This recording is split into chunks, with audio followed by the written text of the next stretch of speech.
Hello there. Welcome to Classic Film Voyages. I'm Vincent. Today we're talking about two films, one from 1931 and another from 1941. They're both adaptations of a work by Robert Louis Stevenson, The Strange Case of Dr. Jekyll and Mr. Hyde.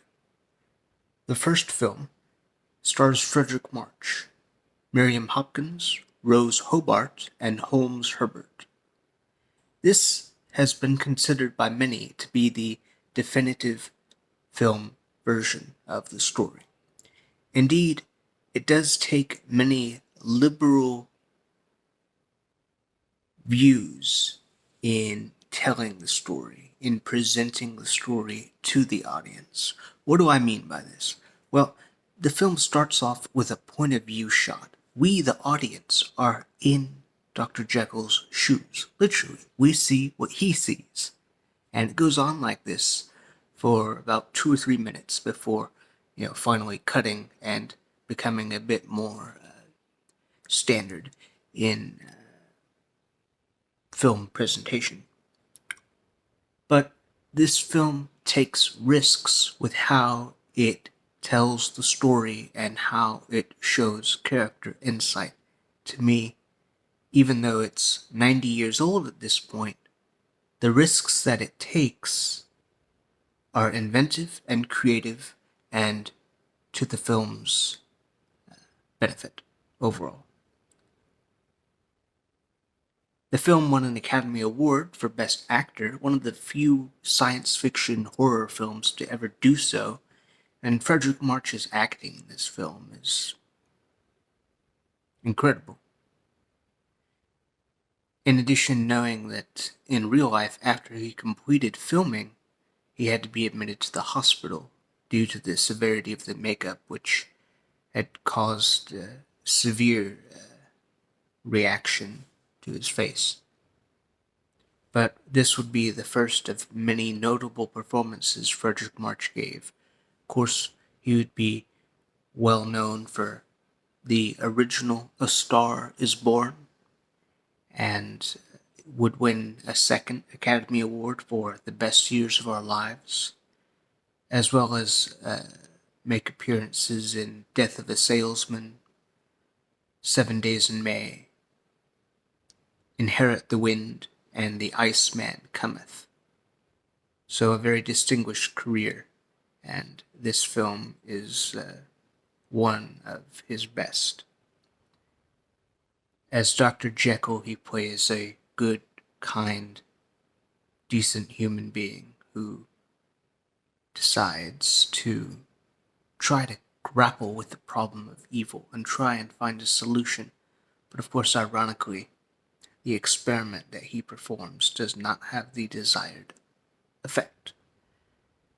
What starts off as lofty, noble intention soon turns into animalistic pleasure-seeking. You see, Jekyll is a product of Victorian society, and he has attachments. He has feelings for a woman who is not his fiancée, but he cannot act on them as Dr. Jekyll, because Dr. Jekyll is a fine, upstanding individual of Victorian society. But as Mr. Hyde, he is able to be free and to act on those impulses. Mr. Hyde comes with a cost, though. In addition to being freer, his nature is also much more barbarous, sadistic, cruel, evil. And at first, we, the audience, think that Jekyll is turning into Hyde to experience that freedom. But he keeps doing it, and eventually the Hyde personality becomes the dominant personality, and Jekyll transforms into Hyde without the effect of the drug. This happens after the woman that Jekyll had feelings for approaches him and explains to him the real world harm that Mr. Hyde had been causing her. And Jekyll, it's not exactly clear, but I believe either Jekyll knew what he was doing and had just simply rationalized his decisions, or he was really truly unaware of the harmful effects that Mr. Hyde had been doing. Regardless, Jekyll gives her his word. He implores her to believe him as a good, decent man, that Mr. Hyde will never be back. Well, unfortunately for her and for him, Mr. Hyde does come back. Now, this film version differs quite a bit from the story by Robert Louis Stevenson. In the story by Stevenson, the audience doesn't know that Jekyll and Hyde are the same person. They don't know that until the very end, and it makes for a wonderful twist ending.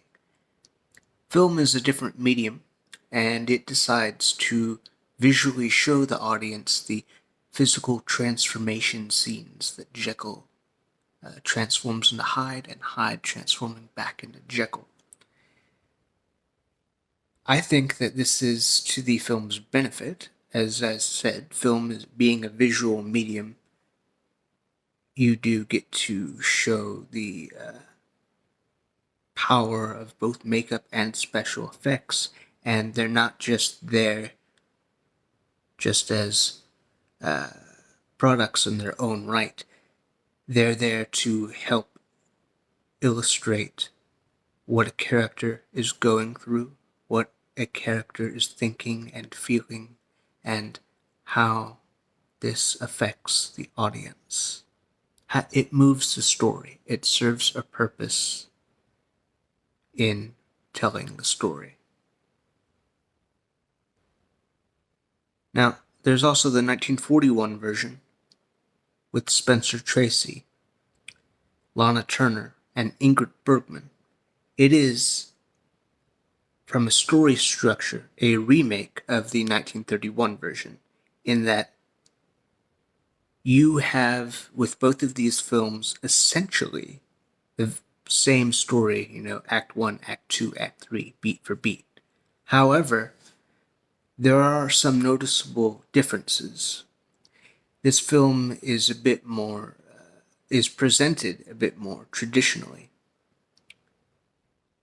However, I believe that the 41 version with Tracy touches on the themes of the story a bit better.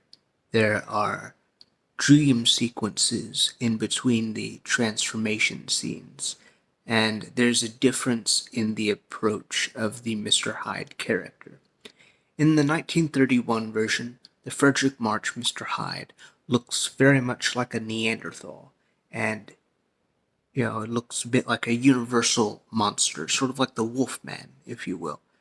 And through the film, as the film progresses, Mr. Hyde gets worse and worse physically until the very end, where he represents that baseline primal animalistic behavior. Now, the Tracy version does away with much of the Neanderthal-like makeup and really conveys the psychological presence of Mr. Hyde. It's less, makeup focused, as more acting focused.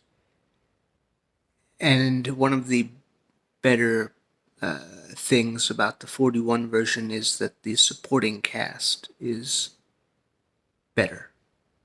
Ingrid Bergman, gives a wonderful performance as Ivy, and Lana Turner does good as Jekyll's fiancée.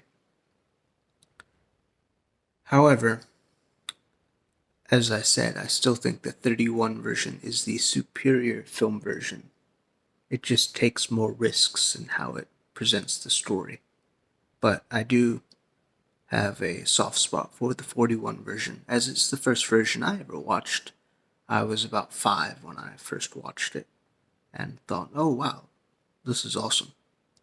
And then I was about the same age when I watched the 31 version. I think the 41 version is a bit more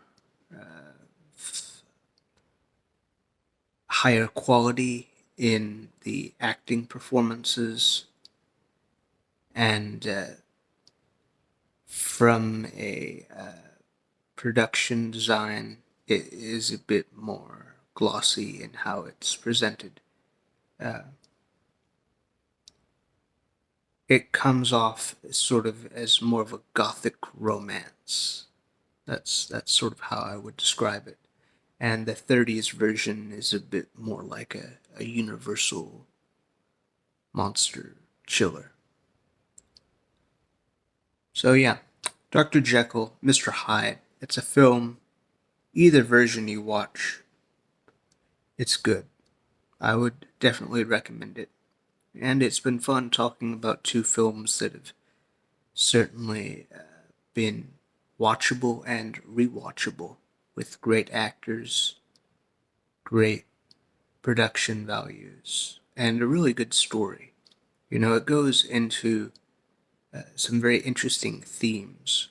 Jekyll seems to believe that there's duality within human beings, that we're all capable of nobility and decency and honor, but also capable of barbarous cruelty and evil.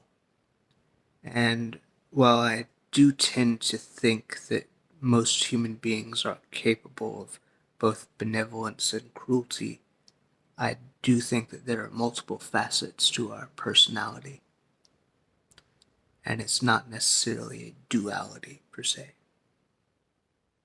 That's just my opinion. But it's very interesting in how it comments on human nature and on Victorian society and what was considered appropriate at the time and what was oppressed at the time. One also could think that, at least from an element of tragedy, that in both versions of this story, the tragedy could have been avoided, but of course it's not.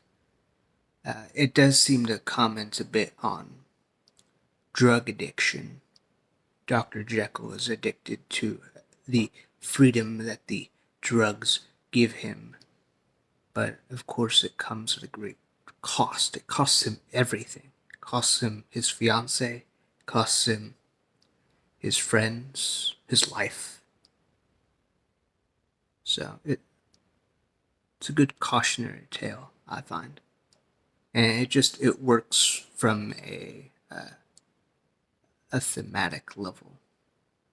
But yeah, I've rambled on enough about Dr. Jekyll and Mr. Hyde. You should go check it out. They're available on Amazon to rent. You can get them on Blu-ray. If you're old school, they're available on VHS, and they should be available on DVD. This has been Vincent from Classic Film Voyages, signing off.